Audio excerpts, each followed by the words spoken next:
pertence aos homens.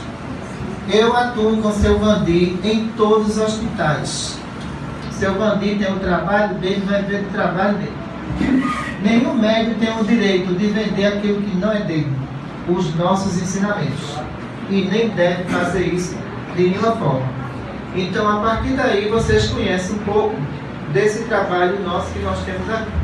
No Patrícia Bacelar, nós temos aqui o setor de fisioterapia e o setor de psicologia, que funciona aqui também e não cobra nada de nenhum paciente. Se um paciente é indicado para o psiquiatra, quem indica é o médico espiritual. A direção não indica. Eu vou ver se aquele paciente tem ou não condições de ir para o psiquiatra. Se esse paciente tem um plano de saúde e ele paga, claro que ele não vai para o psiquiatra de graça daqui. Ele vai para o do plano. Porque o nosso é para as pessoas necessitadas. Então eu sempre digo ao paciente, tem plano de saúde? Tem. Quer ir para o seu psiquiatra? Ótimo, pode ir. Mas doutor, eu quero vir por daqui. Não pode, daqui já tem uma sobrecarga. Imagine que nós temos uma lista no Maria Cláudia Martins de 120 pessoas esperando um atendimento psicológico. E são 7 psicólogas. E elas não dão conta dessa demanda. Então, os que têm condições, a gente diz, procura uma psicóloga lá fora. Essa indicação é nossa. Então, o trabalho do Maria Cláudia Martins faz 22 anos que ele existe. Vai completar 23 anos agora. Então, é um trabalho que não é de hoje. É uma estrutura que tem que ter muita gente para mover. Para vocês terem uma ideia, nós temos uma cozinha que está cozinhando para 2.000 pessoas. Então, essa cozinha tem cozinheiras profissionais voluntárias. Tem o horário da manhã, o horário da tarde, o horário da noite. Esse pessoal da cozinha, mas esse pessoal trabalha. Porque eu vejo o trabalho deles. Pessoas chegarem às 6 horas da manhã e sair de meu dia, deixar tudo pronto. E o outro turno, quer dizer, eu quero voluntários desse jeito, que ele faça a sua parte. Por quê? Se você compra naquela lanchonete ali, o que você compra ali é aplicado aqui, ar-condicionado, imposto, tudo isso. Entendeu? Aí muita pessoa pensa assim, mas a igreja não paga imposto. Nós pagamos imposto. Todo hospital, ele paga IPTU, viu? Todo ele. Pra você ter uma ideia, todo ano a gente tem que pagar IPTU do Maria Cláudia. Então, nós não somos isentos de IPTU. Alguns hospitais do interior do estado, as prefeituras isentam ele até de conta de luz. Mas aqui não, viu? É muito complicado isso. Porque a isenção de conta de luz no interior existe em alguns hospitais.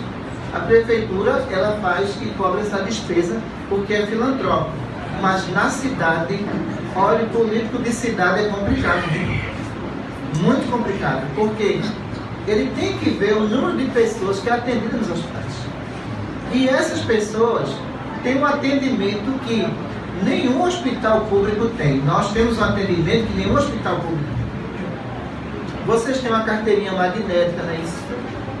O SUS tem, o SUS não tem. Se você passar 2 anos sem vir aqui e passar a carteira ali, teu nome vai aparecer no sistema. Então, imagine esse sistema dentro do Maria Cláudia Martins funcionando com mais ou menos 10.000 fichas já registradas. Você chega lá e diz, olha, eu fiz um atendimento aqui faz 1 ano atrás. Tem 10.000 fichas. Se ele pegar o número do seu cartão magnético que a gente entrega, passou, está teu nome lá e está tua ficha da mão. Quer dizer, nós não somos um SUS. Somos um hospital filantrópico, sem fins lucrativos, que queremos o melhor para vocês. É o que eu sempre coloco para toda a diretoria. Olha, esse povo é maltratado aonde chega. Aqui não, eu não quero isso. Eu quero que todo mundo receba o mesmo tratamento. Eu quero que todo mundo fique satisfeito e diga lá fora, eu estive num local que as pessoas se interessaram pelo meu problema. É assim que eu quero o meu trabalho. Porque se não for dessa forma, o hospital não funciona. Porque tudo isso que está aqui, pertence a vocês. Não pertence à diretoria, não pertence a mim, a nenhum médico. É patrimônio do paciente que contribuiu para isso. E se é patrimônio dele, eu tenho que oferecer o melhor para ele. Então, todos os hospitais têm ar-condicionado no salão de palestra. Todos eles têm. Entendeu? Por quê? É uma região quente. Lá no Agreste, os hospitais têm realmente ar-condicionado no salão de palestra. Entendeu? Então, isso foi um pouco que eu passei para vocês conhecerem um pouco do nosso trabalho e principalmente para quem está chegando. Muita paz para todos e obrigado a vocês pela atenção. Tema da palestra: trauma pós-morte. Quando vamos falar de morte, talvez muita gente aí não goste, porque ninguém quer morrer. Vamos ser sinceros um com o outro aqui. Ninguém quer morrer. Por mais que você chame a morte e um dia ela lhe atenda, mas você vai tremer nas bases quando ela chegar perto de você. Sabe por quê? A morte para vocês é o mergulho no desconhecido, naquilo que você não conhece, mas que você, muitas vezes, entenda, morreu e nasceu diversas vezes. Olha, quem já morreu 100.000 vezes tem medo de morrer, mas tem. O grande problema é esse, porque em cada nova existência, o espírito perde a consciência e a amnésia total do mundo que ele veio. O que é o mundo espiritual onde eu estou? Para quem fez o bem, ótimo, todos os méritos. A justiça divina jamais vai abandonar um espírito caridoso, amoroso, que cuidou do seu pai, que cuidou da sua mãe, que tem virtude e evolução espiritual.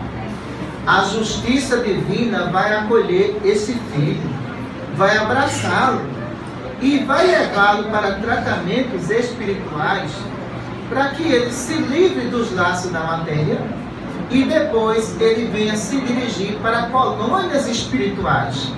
Mas não é para estar numa rede lá não, viu? Em colônia não tem rede.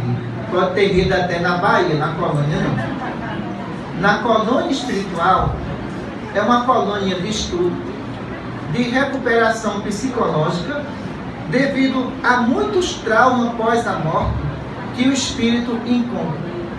E esses traumas pós a morte dificulta todo o processo de recuperação desse espírito que acabou de entrar num mundo completamente diferente.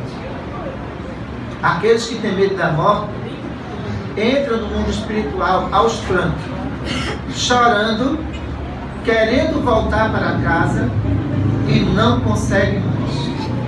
E não são pessoas ruins, não, são pessoas boas, mas apenas a desinformação total. Vocês têm tanto medo da morte.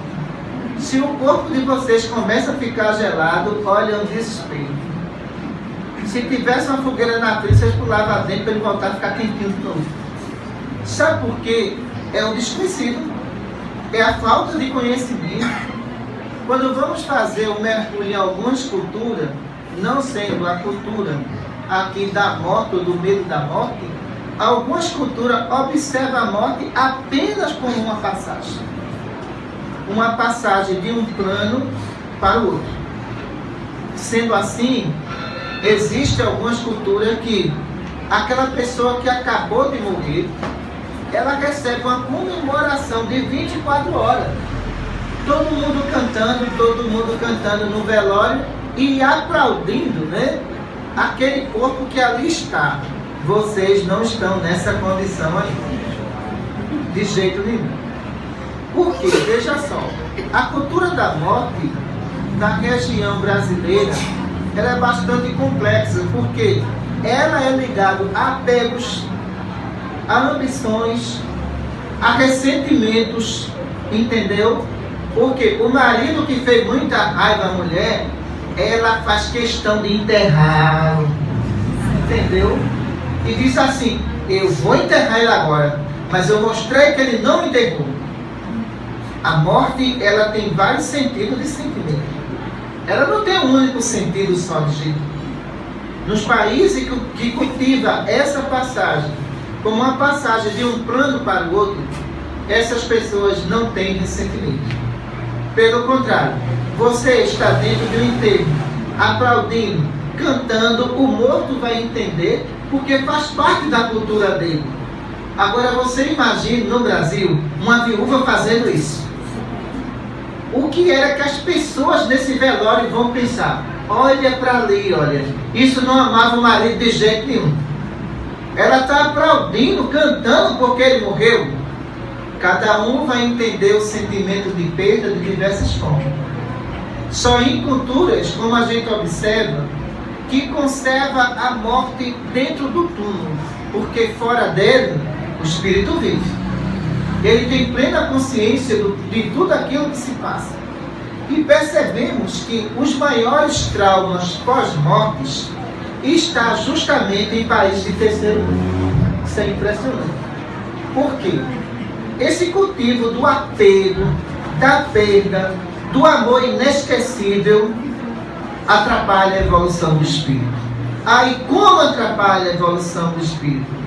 Porque quando vemos que alguns espíritos, ele quer se libertar do lar, da mãe, do pai, e vocês não deixam ele morrer de jeito nenhum. Não deixam ele morrer porque a lembrança está viva. Estando essa lembrança viva, todo dia você olha para o retrato dele e diz assim: meu Deus, como fosse ingrato. O espírito está ouvindo aquelas lamentações e sofre com isso. Ele está presente e ele sabe que não morreu. Ele apenas saiu de um estágio para o outro. E começa as adorações através de objetos materiais que o desencarnado deixou. Então, muitas mães apegadas ao seu filho, me entenda, você é mãe, não vai deixar de ser mãe, de jeito nenhum. Mas antes de ser seu filho, ele era filho de Deus. Sendo filho de Deus, quando Deus chama que é pai, o filho não tem que ir, ele tem que ser obediente. Ele vai. Chegou a hora e o momento desse filho. Só que muitas mães não querem esquecer. O quarto continua do mesmo jeito. O tênis está lá com a meia. E o espírito está deitado dentro do próprio quarto, sem poder sair. Porque a mãe está cultivando uma vida que ela não existe, mas que ela não quer aceitar a perda de forma nenhuma. Ora, vamos para as culturas que entendem o que é a morte. O espírito tem essa dificuldade? Não tem. Por quê? Eu não faço essas discussões para outros países. A gente está dentro desse país aqui. Mas as equipes que trabalham em países diferentes de vocês, que cultivam a morte como uma passagem, não como uma perda, eles não encontram dificuldade nenhuma de recolher o desencarnado. Já em países como o de vocês alimentam ainda mais a morte e alimentam o trauma. E eu vou dizer a vocês por quê. Vamos para os estágios de lamentações. Que esses estágios de lamentações, na verdade, não faz com que o espírito progrida. Você vai para o velório e enterra seu filho, e daqui a 7 dias o que é que tem? Missa de 7º dia. Imagina só. Então, aquele espírito já está no estado de perturbação, porque com 20 anos de idade perdeu a existência. Quem perde a existência com 20 anos não é fácil. Ele tinha sonhos. Esses sonhos não vão ser realizados mais. Ah, mas você acha que está contribuindo para a evolução do espírito? Aí chega lá para o padre e diz: seu padre, o senhor pode rezar a missa de 7º dia para o meu filho? Esse espírito não sabe nem partir. Na missa de 7º dia, essa missa não é individual. Essa missa é coletiva para todo mundo. Você imagina aqui, esse público aqui, ninguém sabendo que está morto, e eu vou falar agora que está tudo morto. Já pensou na agonia? Um ia olhar para o outro e dizer: tu está morto, eu também. O desespero ia ser grande. A mesma coisa acontece numa missa de 7º dia. A missa de 7º dia é uma evocação do desencarnado, que vai entrar dentro da igreja e ele não vai prestar atenção na missa, não. Ele vai cair em desespero, quando ele observar que a igreja está lotada de pessoas que ele não conhece, que a maioria são espíritos encarnados, e que esses espíritos apresentam diversas formas essas deformadas, formas essas de mutilações, os que morreram em acidente. Aí você imagina esse público que está aqui, um vendo o outro um vendo o outro com hemorragia, ou você vendo o outro no estado de decomposição. Eu considero as missas de sétimo dia um verdadeiro terror para os espíritos, porque percebemos claramente que a notícia é dada dentro da missa. Fulano de tal, que partiu, que sua alma venha. Imagina só. É uma evocação. Quando termina a missa, o desespero é impressionante. A maioria dos espíritos, o estado emocional dele é abaladíssimo. Eles não sabiam que tinham partido, agora estão sabendo.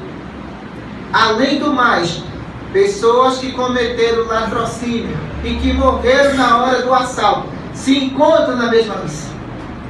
Imaginaram a confusão que são. Então, o que acontece? Aquilo que não era trauma, agora se transformou num trauma pós-morte. Por quê? Muitos espíritos que saem de uma missa, eles vagam a noite inteira, se lamentando e chorando, sem destino nenhum, porque ele não foi preparado para dar essa notícia. Não pense vocês que no velório, muitos espíritos que estão nesse velório, ele está se achando morto, não. O estado, às vezes, é de uma anestesia cerebral enorme, que ele diz assim: eu estou sonhando que estou morto, daqui a pouco eu me acordo. Isso é um sonho. E a gente sabe que não é um sonho. Realmente ele partiu. Olha, minha mãe está chorando, olha para ali, não é para ela chorar não. Daqui a pouco eu me acordo. E não se acorda mais. Não é um sonho. Você imagina que tem grupos de psicólogas espirituais para anunciar que aquele espírito partiu. E às vezes isso passa 90 dias de tratamento, passa um ano de tratamento, para que ela venha dar notícia. Agora, um padre dá uma notícia coletiva que todo mundo está morto, é muito complicado. O estado emocional desses espíritos fica abaladíssimo. Aquele que perdeu a mãe quer sair com ela na hora da missa. Aquele que perdeu o pai tenta se abraçar com ele, tenta conversar com ele e ele não escuta. O espírito se deprime. Ele sabe que alguma coisa de errado tem. Por que ele não quer mais falar comigo? Ele é meu pai. E as psicólogas já começam esse grande trabalho dentro da missa de sétimo dia. Não, tenha calma. Depois a gente anuncia o que aconteceu com você. Mas eu morri mesmo? Não, a gente não está dizendo que você morreu. Mas o padre me chamou. Isso é uma missa de sétimo dia. Vocês foram cultivando vários cultos que não ajudaram o mundo espiritual até hoje. Quem perdeu o filho, pense nele como uma pessoa viva que está progredindo e evoluindo. Que ele vai continuar os estudos da faculdade que ele paralisou aqui. Porque isso do mundo espiritual tem. Mas quando você pensa no seu filho dentro de um túmulo, você não ajuda a gente. Porque quando você vai visitar todo dia aquele túmulo, o seu filho vai também. E quando ele vai para aquela visita, ele observa que o corpo dele está no estado de decomposição e ele se sente mal, angustiado, com náuseas. Você chamou ele para um ambiente impróprio que é um cemitério. Olha que problema sério. Quando a gente pensa que está tudo resolvido, um ano de desencargo. Seu padre, o senhor pode rezar a missa de ano? Olha só. Tem espíritos mais estruturados, com mais consciência, sabe o que dizem? Doutora, eu não vou, porque eu estou vivo. Eu fui na missa de sétimo dia, já foi um desespero. Imagine uma missa de ano, eu vou fazer o que ali, doutor? Eu não vou. Eu vou ficar aqui na colônia onde eu estou. Se minha mãe orar por mim, ela está me ajudando. Agora, você pagar por missa de sétimo dia para perturbar espírito, e missa de ano para perturbar espírito, faça uma prece no quarto, peça ao anjo de guarda que leve essa prece, essa mensagem, que esse espírito recepciona tudo isso. E sabe que veio de você, e sabe que o seu amor vai continuar.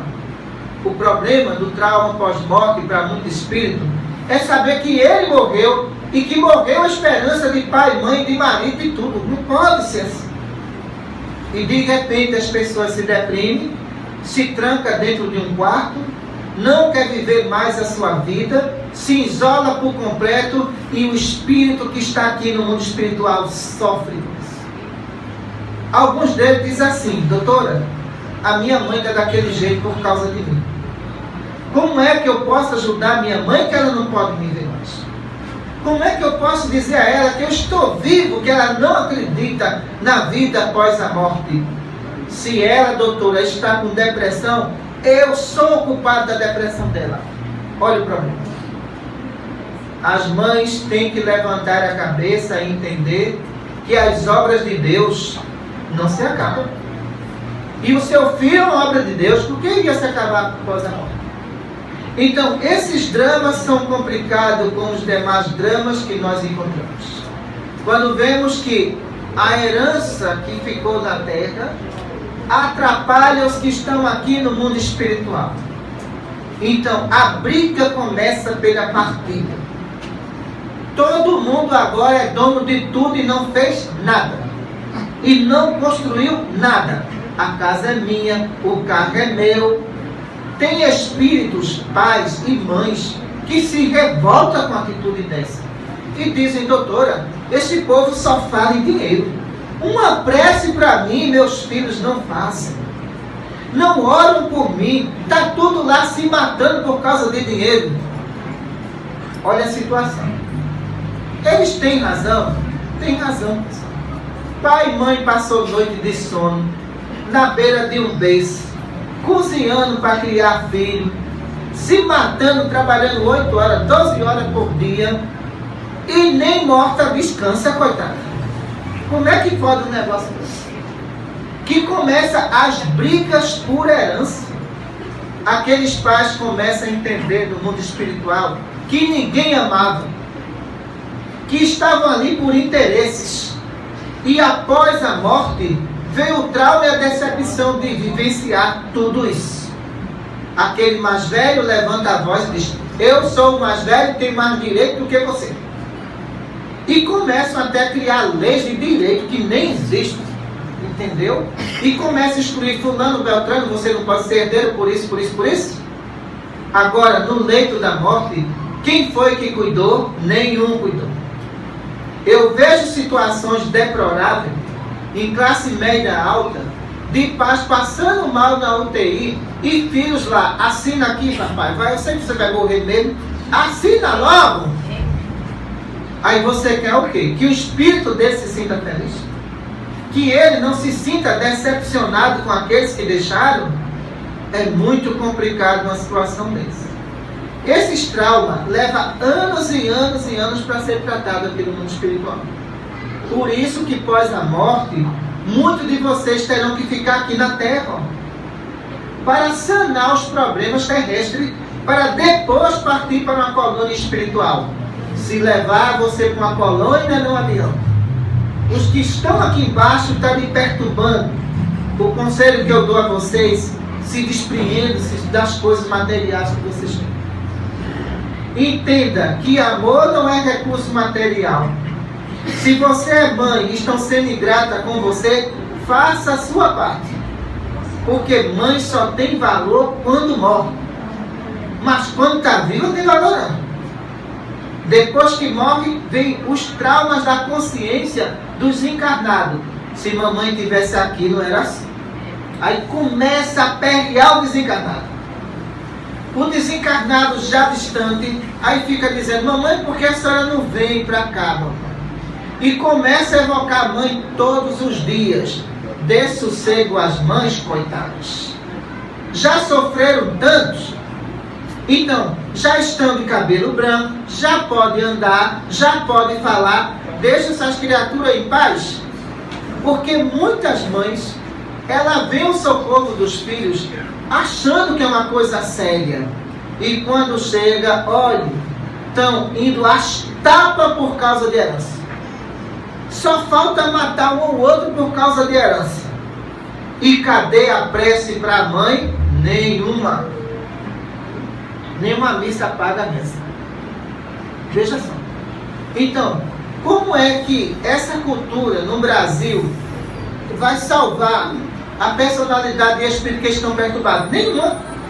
Não vai contribuir em nada, pessoal. Porque, na verdade, você cultiva o morto como morto e você ainda quer explorar o morto depois de morto. É uma situação muito complicada. E quando eu percebo que algumas pessoas pedem psicografia para saber com quem vai ficar a herança, imagina só. Pede psicografia. E quando vem uma psicografia que ela é voltada só para o mundo espiritual, a entrada do espírito, o que ele sofreu, tem pacientes assim: doutora, ele não disse com quem vai ficar a casa não, é? Imagina. Veja só. Jesus dizia uma coisa: assim na terra como no céu. Se você aperreia aqui, vai aperrear muito mais aqui. Mas só que no mundo espiritual existem regras. Filhos que erraram a vida inteira, que maltrataram pais, que se viciaram, que roubaram, se prostituíram, estão em regiões inferiores e de lá começam a dizer: cadê minha mãe? Eu quero minha mãe. E a justiça divina diz: ela não vai. Sabe por quê? Você teve 40 anos para ouvir e não viu. Agora você vai sofrer as consequências do que você fez. É a regra da disciplina. Os que fizeram bem têm direito à visita de pai, mãe e irmãos evoluídos. Os que praticaram mal, a consciência profunda vai ter que despertar na mente desses espíritos para eles voltarem ao bem. Caso contrário, aperre a mãe aqui, ó, vai não, de jeito nenhum.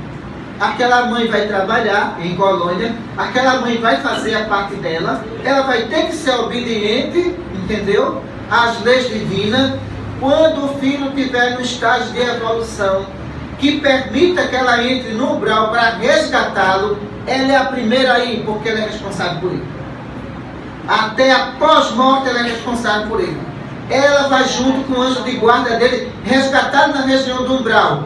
Mas ele tem que ter uma palavra-chave para sair dali: arrependimento e remorso. Caso ele não tenha, a mamãe não é liberada não, viu? Nem tampouco o papai é liberado não. Sabe por quê? O que colocou Moisés nos 10 mandamentos: honrai o vosso pai e a vossa mãe, para ter longo tempo na terra que o Senhor, o vosso Deus, vos dará. Isso é uma lei. Sendo uma lei, quando essa lei está sendo violada e aquele espírito parte, a mãe não é responsável pela partida dele. E alguns espíritos aqui, traumatizados com o próprio erro, dizem: ah, doutora, eu fui roubar por causa da minha mãe. Mentira, você está mentindo. A sua mãe fez de tudo por você, para tirar você do mau caminho, e você foi roubar sem necessidade nenhuma. Que sua mãe disse. A sua mãe não é culpada. Porque os traumas de pai e mãe é impressionante. Eu fiz de tudo e ele foi pelo caminho errado, porque ele já era um espírito indisciplinado. E sendo ele indisciplinado e desonesto, pode dar o melhor pai a ele, a melhor mãe, vai depender dele. Simplesmente depender dele. Porque exemplo não se fala, se pratica. E se a mãe já pratica o exemplo e educa ele verbalmente, por que ele foi errado? Aí depois vem o trauma da consciência, a perda da existência. Então, jovem, 15 anos, e as mães sofrendo aqui na terra.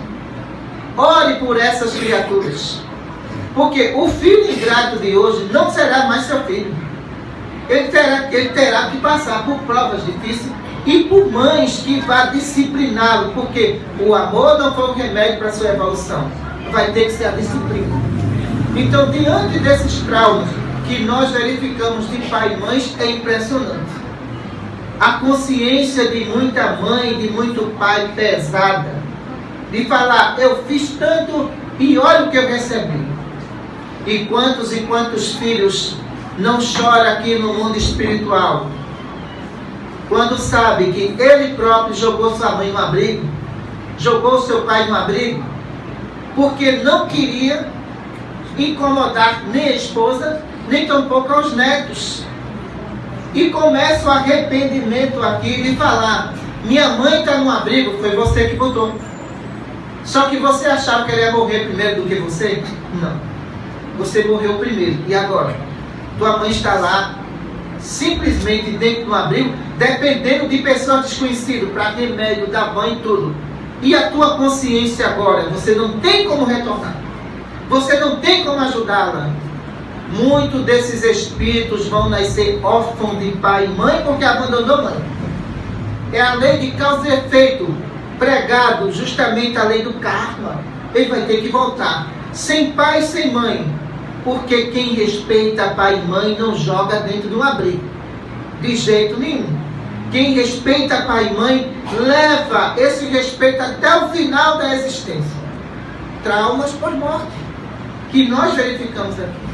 Então, a partir do momento que o espírito, ele tem uma estrutura de consciência tranquila, fez o bem, deu tudo de si ao próximo, ele não passa um segundo na terra. Ele é arrastado para regiões superiores.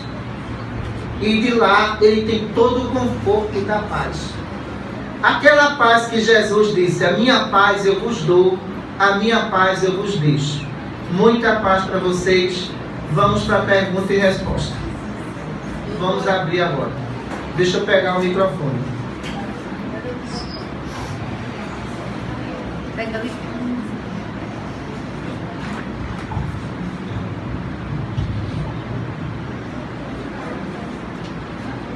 Vamos fazer a pergunta dentro do tema. E dentro daquilo que a gente falou. Boa tarde. Boa tarde. A senhora falou da questão das missas. Aí eu fiquei curiosa na questão do evangelho, né? Que nós espíritas, às vezes quando desencarna um parente, mais ou menos com 5 ou 7 dias, quando não faz a missa, né? Faz o evangelho no lar. Aí eu queria saber, assim, o questionamento, se está correto ou se tem essa perturbação também. Vocês que têm evangelho no lar, orem para o anjo de guarda de quem partiu. Não tente evocá-lo para dentro do evangelho que não é local. Aquela pessoa que você evoca para dentro do evangelho, que é espírito familiar perturbado, ele nunca vai querer sair de casa. Ele sempre vai querer esse contato, porque ele está ali. Desencarnou, o seu lugar na imagem da terra. Você vai trabalhar para sair daqui para um ambiente melhor. Mas a terra não é ambiente dos espíritos, não. A terra foi feita para os vivos. Para os mortos tem a colônia espiritual. Por que os espíritos querem continuar no meio dos homens? Porque são viciados e têm seus costumes. E os homens também têm seu costume. Se de repente você não tivesse uma sociedade imperfeita, não existiria espírito imperfeito no meio de vocês. Mas já que essa sociedade é imperfeita, muito espírito que bebe e que fuma diz assim, eu nunca quero sair da terra porque tem tudo que eu quero.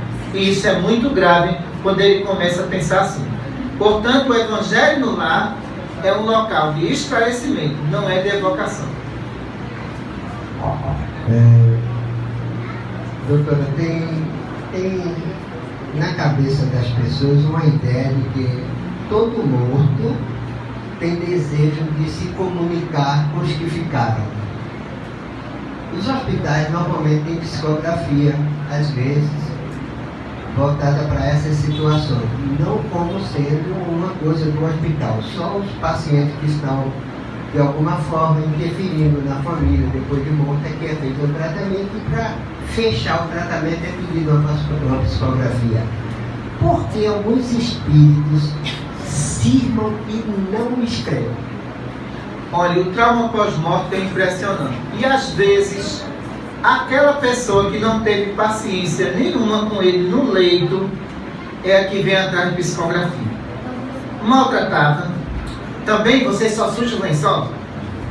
Por que você não morre logo? Isso acontece. diariamente nos lares onde tem pessoas doentes. Você só dá trabalho.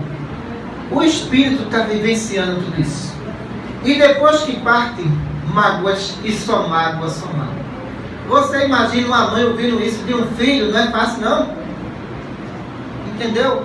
Ela que criou, ela que se preocupou, protegeu a vida inteira e agora precisa de proteção e é humilhada na hora da morte. Muitas mães se revoltam quando saem do corpo e dizem: eu nunca mais quero entrar em contato com esse filho. Faz de conta que ele não existe para mim. Graças a Deus que eu morri, porque morto eu estava na mão dele. E agora eu estou viva. E não quero escrever, não quero dar notícia. Então, é uma fuga, é um trauma. O espírito viveu um trauma. Porque, olha, não tem coisa melhor do que você ser bem tratado na hora da morte.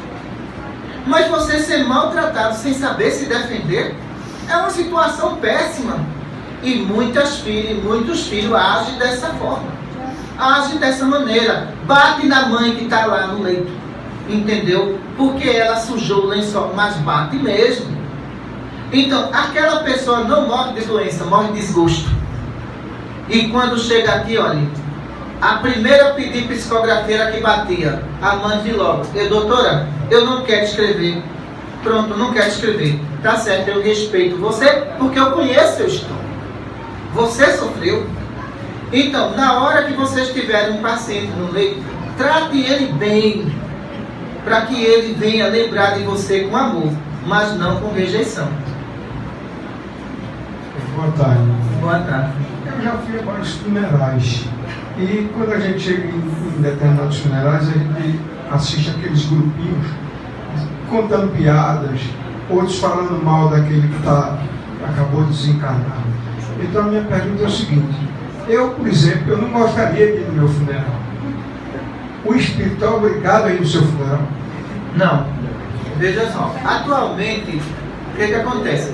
Há 70 anos atrás, o trauma da morte não era tão grave como hoje. Certo? As pessoas se tornaram mais frias e mais insensíveis na época de hoje. Então, se uma pessoa morre, está ali, a outra está dizendo assim: graças a Deus que morreu. E ele ouvindo. Ele está ouvindo o que você está dizendo. Ele está fora do corpo. A percepção dele é bem maior. Hoje em dia, existe tratamento psicológico para o espírito não acompanhar o velório, não ir para o enterro. Entendeu? Então, as psicólogas recolhem, conversam com ele, e lá o pessoal que se vire para enterrar. O espírito diz: olha, eu não tenho condições de ir para o meu velório. Então a gente já sabe, tá certo. A gente vai sedar você um pouquinho aqui, colocar você em sonoterapia, e tudo vai acontecer lá e você não vai ver. Esse é o melhor remédio para superar o trauma de velório, que é outro problema. A viúva fica lá dizendo: me traiu a vida inteira. Bem feito, morreu. O filho fica dizendo: papai não deixou nada para mim. Você imagine isso para quem morreu. Já é uma perda perder a vida. E você ouvir tudo isso como morto. E a gente vai fazer esse socorro e percebemos que o espírito se deprime. Às vezes se senta ali e começa a chorar de ver tanta humilhação de pessoas dizendo suas piadas. Velório não é lugar de piada, é lugar de respeito. Velório não é lugar de bebida, é lugar de pressa. E tem gente que está lá bebendo perto do corpo. O espírito sentindo toda a reação de angústia. Então, se vocês querem respeito, dê respeito a quem parte. Porque se não tem respeito a quem parte, quem partiu vem atrás de você. É o grande problema do trauma pós-morte também, é esse. Doutora Cristina, boa tarde. Boa tarde. Me apresentar com a senhora. Assim seja. Olha, eu gostaria de saber, porque a senhora falou que reze por onde a guarda do Desencarnado. Então, essa oração é um Pai Nosso que a gente oferece a Ele, e uma Ave Maria, é isso? Certo, vamos lá. Como eu devo orar para quem partiu? Simplesmente: Senhor Deus Todo-Poderoso, peço a Ti, Senhor, em Teu nome e em nome dos Teus mensageiros, que socorra Maria José da Silva onde ela estiver. e que seu anjo de guarda esteja presente.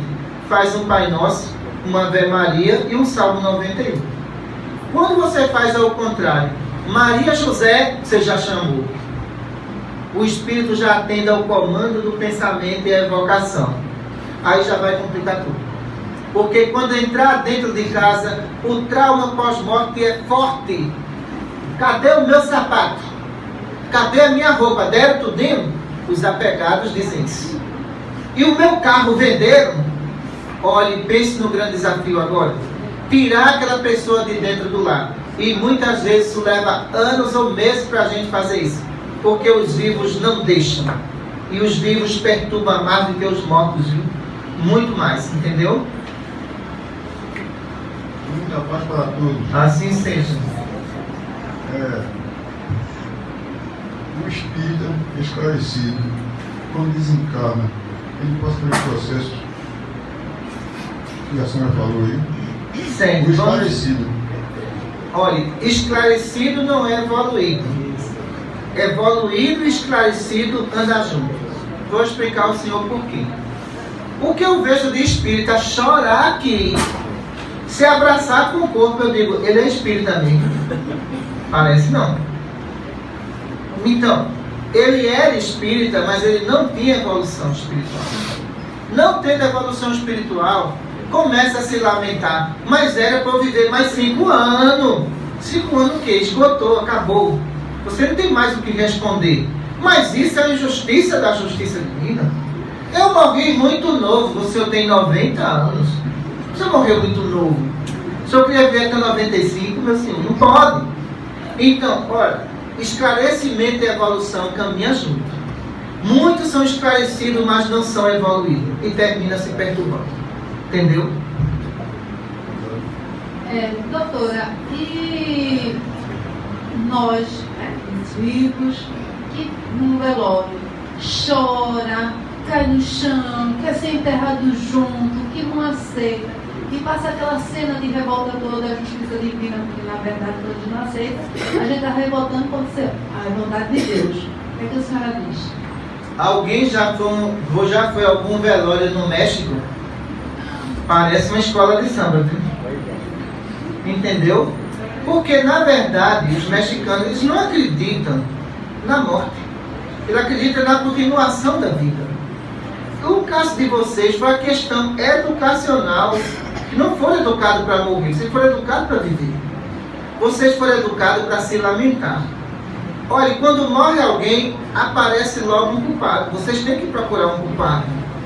Uma pessoa de 90 anos morrendo no UTI, foi o médico que matou, pelo amor de Deus. Como é que pode? Você procura um culpado. Então, você perdeu para a morte, ninguém ganha para ela. Eu não ganhei, estou aqui. Então, imagine vocês. Então, entendo, ninguém ganha para a morte. Você pode ganhar em jogo, você pode ganhar no que for.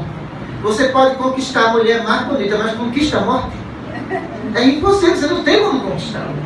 Porque quando ela diz, venha, você vai ter que ir. Tem para onde? Não tem acordo. Se não, olha, peraí, eu vou lhe presentear. Não tem acordo. Olha, eu tenho muito dinheiro. Não tem acordo. Venha, você vai ser chamado. Vai vir para cá. Então, essa cultura, ela não evolui o espírito. Ela traz o espírito. Então, se essas crianças que estão aí mais jovens forem educadas para futuramente saber morrer e entender que é uma continuidade da vida, jamais vão se revoltar. Quantos filhos perderam a mãe muito cedo, se revoltaram contra Deus e dizem, eu não acredito em Deus. E essas mães sofrem aqui por isso. Porque elas sabem que chegou a hora da morte. E ele teria que dar continuação à vida dele. Mas na realidade, joga a culpa na justiça divina. É o costume do povo de vocês sempre procurar um culpado para os problemas, entendeu? E nunca assumi-los. Dentro da ideia do costume, doutora, a gente observa que entre nós existe realmente algumas ideias meio malucas, mas que a gente acha que é correto. Uma delas é guardar as coisas do morto. Como é que fica o morto, vem você apegar das coisas dele, já que isso cria uma ligação com ele? Como é que fica a situação? Olha, é impressionante o morto pedir para ser enterrado dentro do carro dele. É muito egoísta. Se vender vendesse o carro e comprasse feira básica, dava para alimentar um bocado de criança. Mas veja a imaginação de alguns espíritos. Se enterrar dentro do carro, o carro é meu, eu levo ele. Para onde, criatura? Quando vamos fazer esse resgate, ele não conseguiu sair dentro do carro. Está preso, asfixiado ali, em decomposição.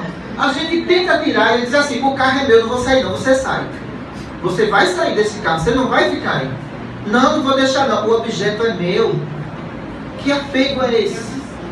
Vocês nasceram nu e estão vestidos, por que vão morrer de fome? Me diga só. Então, esses resgates demoram meses para a gente convencer. Quando a gente vê que não adianta pela conversa, a gente chama os anestesistas espirituais. Ó, tá lá dentro do carro, resolve. Eles dão anestésico, ela adormece, a gente tiramos agora. Então, guardar o objeto e se enterrar com o objeto, isso era costume do Antigo Egito, que até hoje existem muitos tesouros, entendeu? Naquelas pirâmides, escondidos. Mas os tesouros estão lá. E esses espíritos faraós já estão reencarnados há muito tempo. Então, hoje em dia, cultivar essa cultura, olha, quando eu morrer, me bota o melhor sapato. Quando chegar aqui, eu tiro. Tu vai ter que ser simples. Vai usar uma sapatilhazinha, tá bom demais. Não, mas eu quero aquele sapato que eu comprei em 20 vezes. Não tem o sapato que eu comprei em 20 vezes. Você vai usar uma sapatilha como todo mundo usa nas enfermagens. Então, existe morto que quer ser mais elegante do que o outro. Tu tá morto, criatura. Como é que tu quer ser mais elegante do que o outro? Não pode. Então, o que acontece? Se você cultiva a roupa, o sapato, isso fazia parte da sua vida física. Da vida espiritual, tenha certeza que o modelinho é outro, viu? Não é esse não. Boa tarde. Boa tarde. O meu trauma é ir para dentro do túmulo. Mas a senhora não vai, quem vai é seu corpo. Ah, meu Deus. Não vai. Por quê? Veja só. O que é que as pessoas pensam? O que é o corpo? O corpo é uma caixa onde guarda o espírito. Abriu a caixa, o espírito vai embora. Entendeu? Fica só a caixa. Então, o que você vai enterrar é apenas uma caixa. O espírito está livre da sua prisão. E muitas vezes tem espírito que ele fica pegado. Ele fica próximo ali.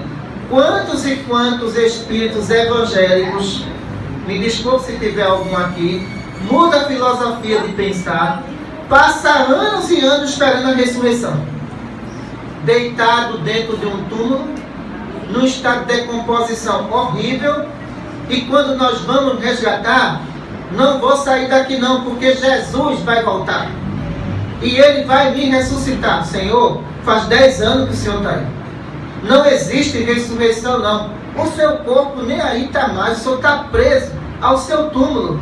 Eu não vou sair daqui. Chama os anestesistas espiritual. Ele vai ter que sair daí. E nós temos que tirar a força. Fazer todo um tratamento de desinfecção. Porque pegou muita infecção ali naquele local. Isso leva anos para ser tratado. Porque pregaram lá na região evangélica que todos iriam ressuscitar. E levaram isso para o túmulo. E as complicações aqui só faz crescer quando você adota esse sistema. É um trauma pós-morte. A ressurreição também é um trauma pós-morte, porque ela não vai acontecer. Boa tarde. Boa tarde.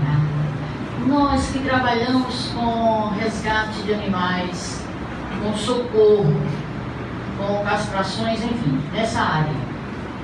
Quando a gente se vai, a gente reencontra aqueles com os quais a gente tanto conviveu e sofreu quando perdeu.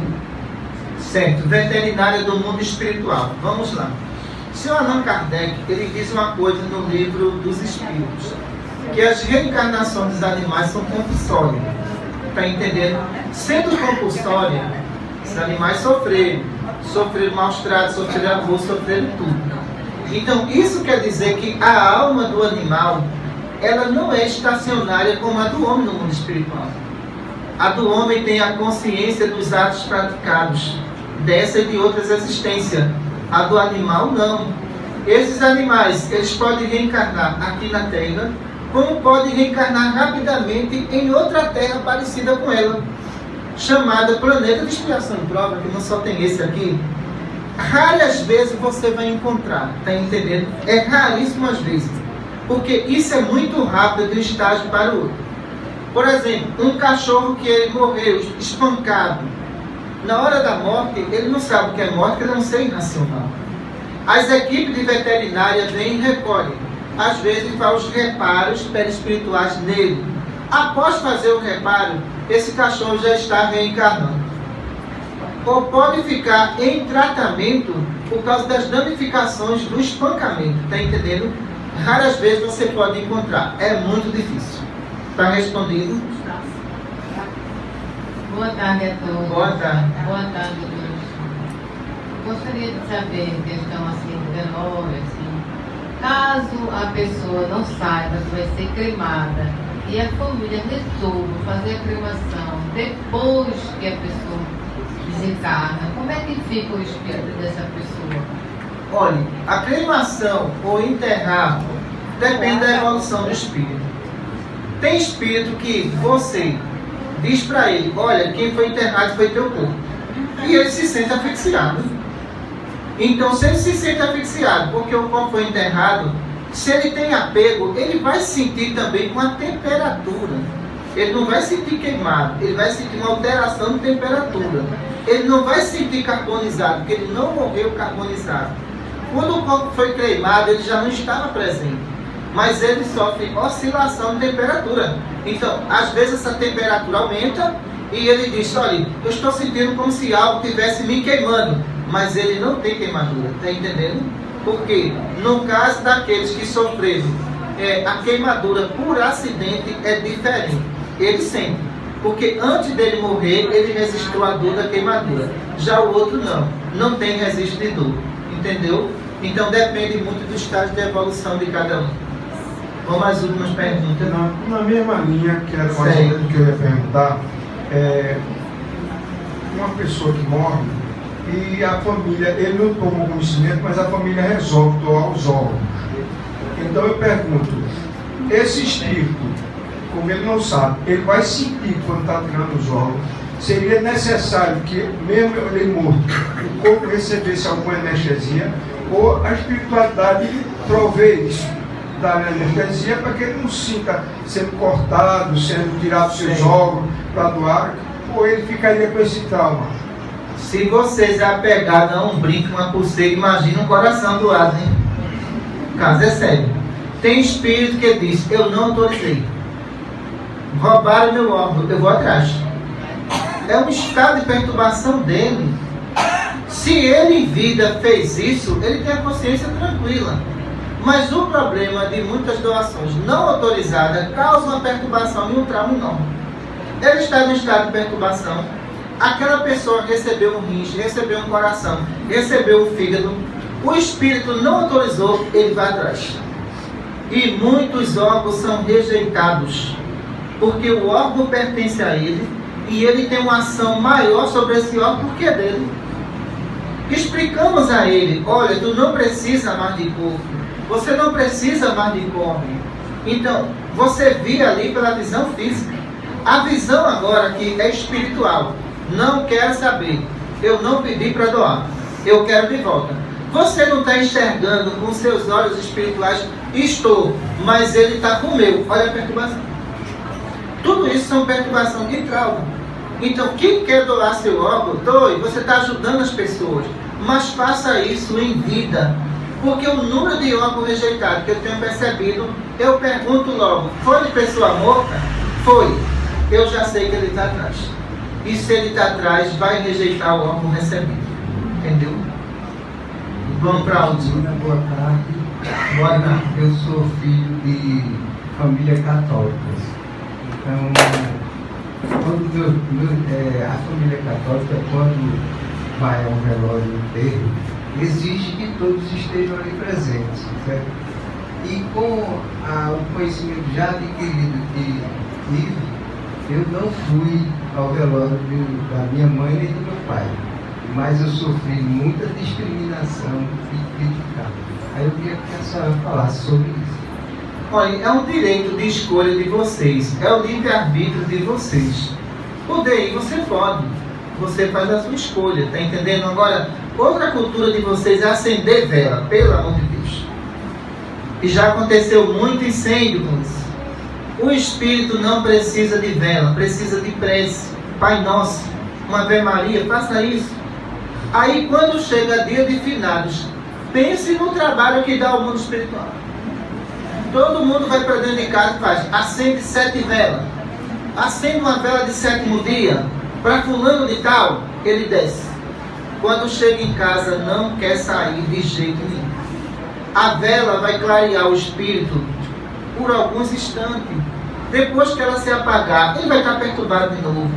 Então, portanto, é melhor a prece como veículo de transporte, de paz, de amor e de respeito ao próximo. Muita paz para vocês. Tem mais uma? Em cima da pergunta dele, que é uma coisa muito interessante entre nós. É a questão do... Eu esqueci uma pergunta, estava na cabeça. Ele fez a pergunta de não ir. De não ir. Tudo bem, você não vai. O espírito pode reclamar sua presença no dia de finado lá dentro do cemitério. Ele pode reclamar, todos reclamam ou nem todos estão lá. Nenhum espírito reclama e nem é agradável a ele. Dia de finados e cemitério é uma guerra. Tenha certeza que é uma guerra. Quem matou está lá. Quem foi assassinado está lá também, viu? Então, a justiça divina precisa armar todo o sistema de proteção para conter os tumultos. Porque você imagina, se encontra no cemitério, quem matou? Imagina só, você matou, e agora? Agora te encontrei, viu? Então, nós temos que armar todo um sistema de proteção para diminuir os tumultos que existem. Então, aquele que perdeu a vida e aquele que tirou a vida, muitas vezes a justiça divina não deixa, olha, você não pode não. De jeito nenhum. Por quê? Quem você matou está lá, não pode não. Se você for, vai ter uma confusão e não. Cemitério não é agradável para ninguém. Eu não sei por que os evangélicos ficam deitados no túmulo, esperando ressurreição. Porque quem bebe dentro de cemitério não tem bar, ele vai embora. Quem fuma sabe que ali não vende cigarro, ele vai embora. Entendeu? Quem se prostituía também. Então, a maioria desses espíritos se espalha pela cidade. Eles não ficam dentro do cemitério. A grande quantidade de espíritos que nós presenciamos em cemitério, infelizmente, é evangélico esperando a ressurreição. Nada mais. Os demais não ficam não, viu? De jeito nenhum. Muita paz para todos. Obrigado a vocês. Vamos fazer a prece de encerramento para iniciar os nossos trabalhos espirituais. Mestre amado Jesus, agradecemos a Ti, a Maria Santíssima, por tudo que nós recebemos, porque sabemos que veio da Tua parte. Que brilhe a Tua luz. Obrigado a todos.